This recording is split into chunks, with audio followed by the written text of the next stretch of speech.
directeur de l'association La Clé à Rouen. Je n'ose pas plus parce que... Allez-y, dites-nous tout. Merci de m'avoir invité. En effet, il y a Le Havre, mais Seine-Maritime, il y a aussi Rouen. Rouen, où l'association La Clé est un peu la sœur de l'association Côté Court. On a des parcours quasiment identiques, à des dates un peu différentes. Un mot d'ordre à l'association La Clé. Jusqu'à maintenant, on a parlé de réhabilitation psychosociale, on a parlé des handicap, on a parlé des maladies, on a parlé de plein de choses. Nous, on connaît. On a des psychiatres, on a des psychologues, on a des infirmiers formés, on a des professionnels.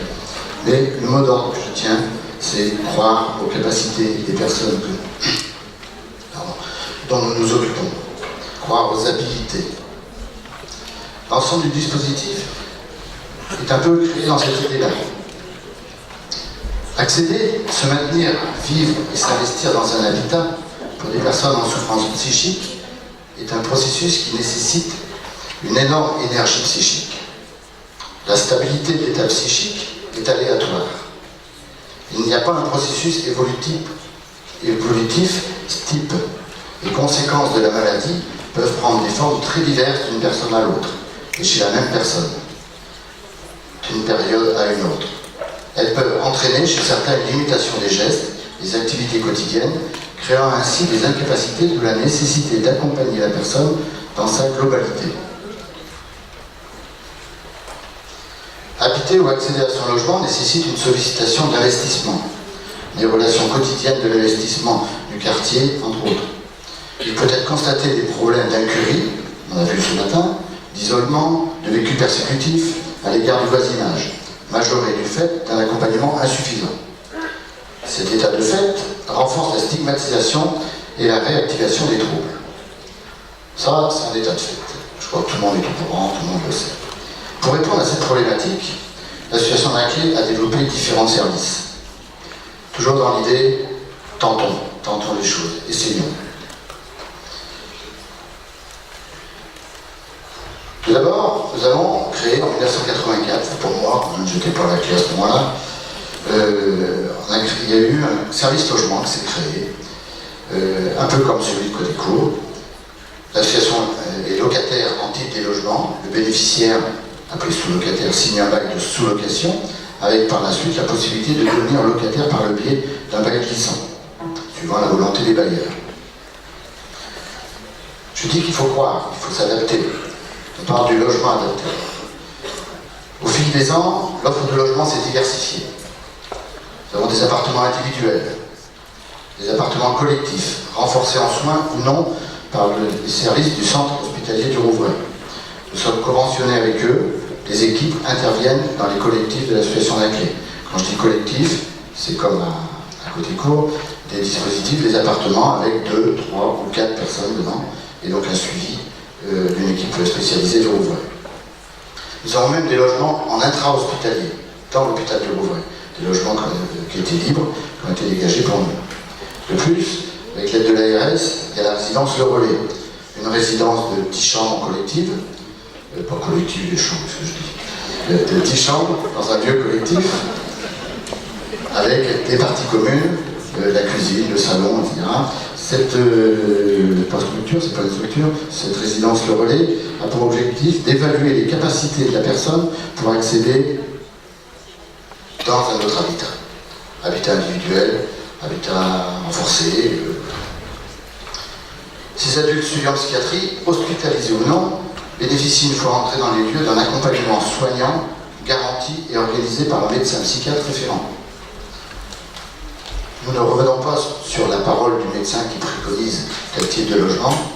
Nous respectons l'article 5 du Code de déontologie médicale, mais nous vérifions quand même que les soins décidés par le médecin soient suivis. Nous avons un règlement intérieur qui impose le soin. Une personne qui n'est pas suivie en psychiatrie ne vient pas à l'association La Clé. Nous ne sommes pas une agence immobilière. Les personnes bénéficient de plus d'un accompagnement social assuré par l'assistante sociale et la conseillère commerciale de l'association durant les différentes étapes de leur projet.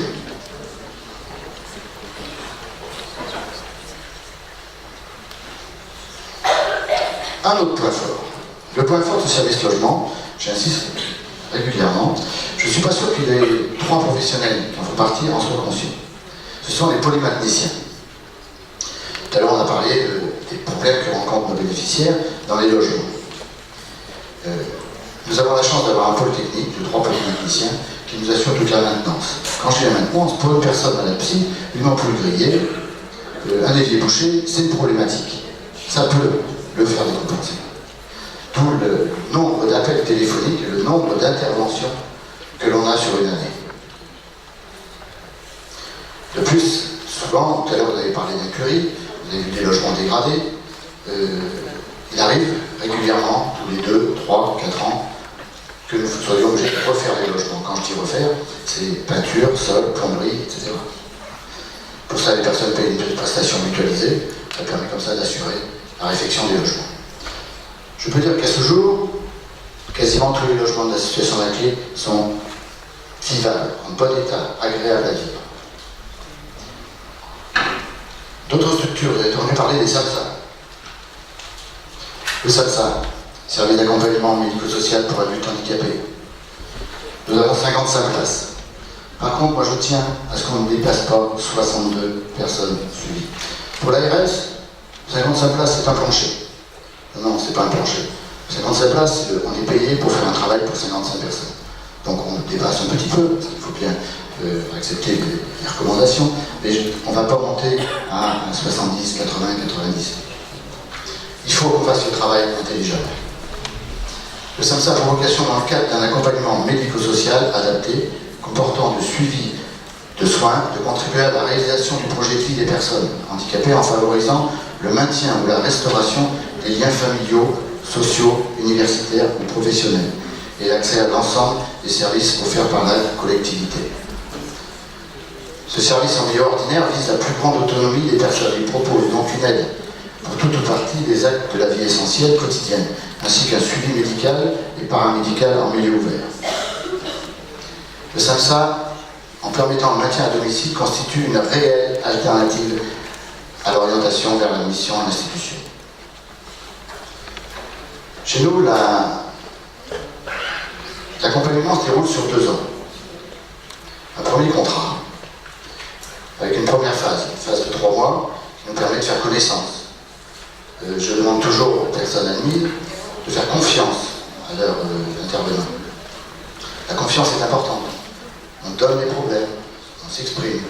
Et en même temps, ça permet à mes collègues d'évaluer les habilités, les capacités sur eux. Cette analyse permet ensuite de structurer la suite.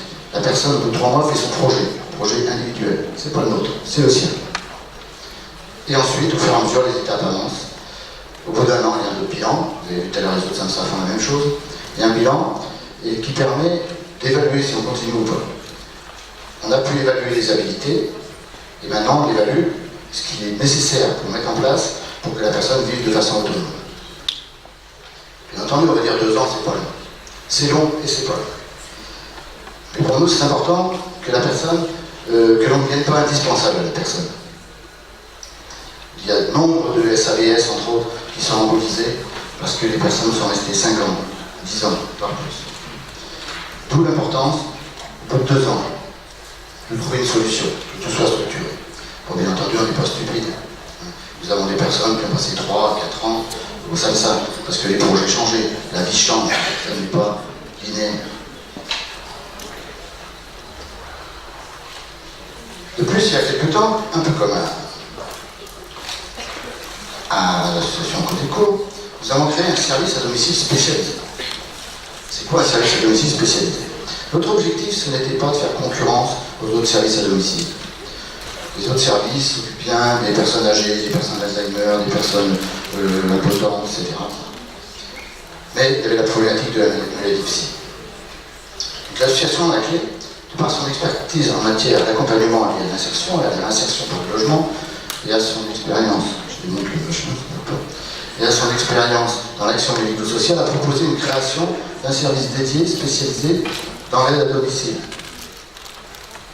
avec des professionnels formés à la notion de la maladie psychique et suivis quotidiennement dans leurs actions pour répondre aux besoins repérés sur le secteur banque, Pisto, Elbeuf. Ce service d'aide à domicile a comme objectif d'œuvrer pour l'autonomie, la réinsertion sociale, la réhabilitation, on en a parlé, le maintien à domicile d'adultes handicapés. Les professionnels sont présents, peuvent être présents tous les jours suivant les notifications des PH ou pour ceux qui ont une capacité de payer plus de temps. Les professionnels sont encadrés, conseillés, guidés par un psychiatre, une psychologue, une chef de service expérimentée, ainsi que par tous les professionnels aguerris de l'association La Clé. Les portes sont ouvertes, ils peuvent venir poser des questions. Comme dit précédemment, les actions se définissent comme une démarche qui facilite le retour d'un individu à un niveau optimal de son fonctionnement. Elles mettent l'accent sur les capacités restantes de l'individu plutôt que sur sa maladie et proposent une approche globale incluant le logement, les loisirs sociaux, l'éducation, l'accès au travail et l'adaptation. Doter les personnes d'habilité est le facteur déterminant pour le succès de la réadaptation.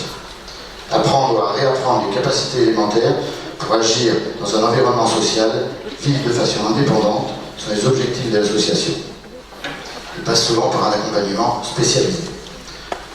Le processus de réhabilitation doit être individualisé pour ce qui est des prestations de leur durée, de leur fréquence, etc. C'est du sur-mesure et non une action globalisante pour l'ensemble des personnes suivies. Le point fort de ce service réside dans la spécialisation de ces équipes et dans les moyens mis en œuvre pour transmettre ce savoir-faire. Supervision continue, réunions hebdomadaires, temps d'échange et d'écoute, formation théorique et analyse de pratique. Les salariés ont l'opportunité d'exprimer leur angoisse, leur questionnement, leur réflexion positive, afin d'évacuer le stress lié au contact de personnes en situation de handicap psychique et d'être guidés donc par des professionnels expérimentés et qualifiés. C'est un travail spécialisé que nous avons mis en place afin de proposer un service de qualité adapté aux usagers de la santé mentale. Voilà 3 gros dispositifs que nous avons mis en place. Il existe d'autres services à l'association La Clé. Actuellement, nous assurons la gestion de différents GEM. Nous avons la responsabilité de gestion et administrative du GEM d'Isto, qui sera présenté après, le GEM de Cantleux, et nous sommes en train d'ouvrir le GEM d'Elbeuf. Nous avons créé un service formation, tout d'abord pour nos salariés. Les salariés, pour les salariés du service à domicile précisément, mais depuis, on s'est fait agréer, service formation. Nous sommes en train de faire valider le Datadoc, je ne sais pas si ça a été fait à cause des cours, et nous pouvons proférer, donner cette formation à qui le souhaite. Différents modules faits par des professionnels de La Clé qui ne sont pas là pour de la théorie. Vous avez des organismes de formation qui vous apportent de la théorie. Nous, on souhaite apporter de la pratique, le terrain, le savoir-faire sur le terrain.